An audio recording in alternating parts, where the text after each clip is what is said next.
Hello everyone, zero ইনভেস্টমেন্টে একটা বিশাল ব্যবসা তুমি খুলতে পারবে। সেটা হলো এফবিতে এসে রোজ নামচা দেখানো, যেটাকে বলে ডেইলি ব্লগ।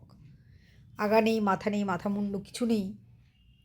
একটা ক্যামেরা লাগিয়ে দাও, কোনো ইনভেস্টমেন্টের দরকার নেই। ফোন তো সবার কাছেই থাকে। তুমি যদি নিজের এন্টারটেনমেন্টের জন্যও ফোনটা কিনে থাকো, আর নেটটা এন্টারটেনমেন্টের জন্যও ভরে থাকো, সেটাতেই কাজ চলে যাবে। জাস্ট একটা স্ট্যান্ড তোমাকে কিনতে হবে, সেটা তুমি পারচেজ করতেই পারো, সব রকমের দামে আছে। ওটা লাগিয়ে রেখে ব্যাস তুমি দিব্যি সকাল থেকে হাঁড়ি, কড়াই, থালা, বাসন, আলু, পটল কী আছে সব দেখাতে থাকবে। না তোমার কোনো ফেসের দরকার, না কোনো এডুকেশনের দরকার। তুমি সুন্দর কি কুৎসিত, কি কালো, কি সাদা, সেগুলোর কোনো কিচ্ছুর প্রয়োজন নেই। মানে টোটালি জিরো ইনভেস্টমেন্ট, কিচ্ছু করতে হবে না তোমাকে।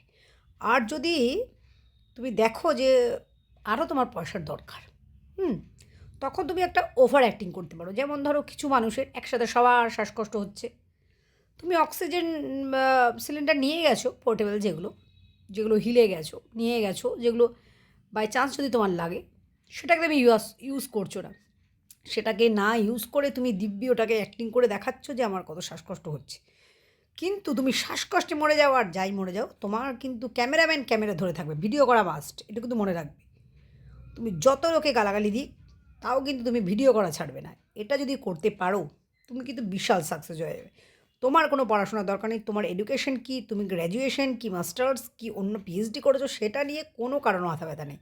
সকালবেলা উঠেই হাঁড়ি, থালা, বাসন দেখালেই কিন্তু তুমি সাকসেস। এই ট্রিক্সটা তোমাদের দিলাম, অ্যাপ্লাই করো। আর পাল্টা তোমরা আমাকে জিজ্ঞেস করতে পারো যে আমি কেন করছি না। না, আমার কিন্তু ভীষণ গালাগালি খাওয়ার ভয়। আত্মসম্মান বলে একটা জিনিস আছে, তো আমি ওই সকালে হাঁড়ি কড়াই দেখিয়ে বা আলতু ফালতু কিছু করে লোকের গালাগালি খেতে পারবো না। একটা লোক যদি খারাপ কথা বলে, আমার সারাদিন মাথায় করে কেন বললো, কেন বললো, কেন বললো। তাই আমি করতে পারবো না। তোমাদের যাদের ইচ্ছা করো, কিন্তু খিস্তি কিন্তু ফ্রি আছে, সেটা তোমাকে সহ্য করার ক্ষমতা নিতে হবে। আর সহ্য যদি একবার করে নাও, তাহলে তুমি সাকসেসফুল।